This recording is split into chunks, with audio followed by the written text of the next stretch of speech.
I'm gonna use kind of a personal example here, right? Growing up, I had really bad body dysmorphia. I never called it that because I didn't know what that word meant. But years later, I look back on it, and I'm like, man, like that's definitely what that was, right?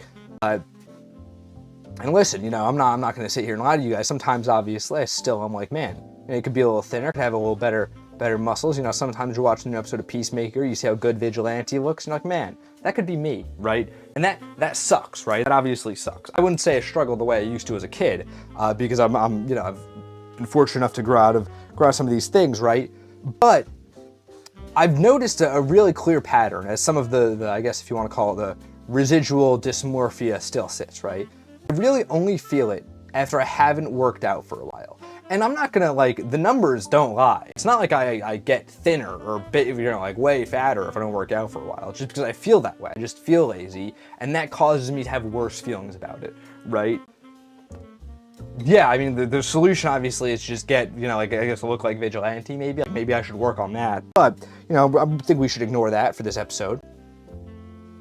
This is something that I refer to as tomorrow. If you're feeling bad about something, let's say you are having a similar struggle to me. You're watching a new Peacemaker episode, you're like, man, Vigilante looks good, right? Like, man, Judo Master looks amazing in that suit. If you go and work out tomorrow, you're gonna be 1,000,000 pounds thinner? No, not at all.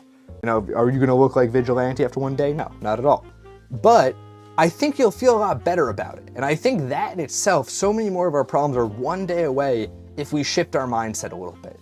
If we just work through the problems on a mental turf, everything else can fall into line so much easier. And that's why I think this idea is so important to me, because feeling terrible about something actually makes it harder to do something about it than easier, right? And I think that's why what's important to me is not being like, I feel terrible, I'm gonna grind and get better. I feel terrible. It's okay, because you apply this shift in mindset that comes, and then you can solve your problem so much easier.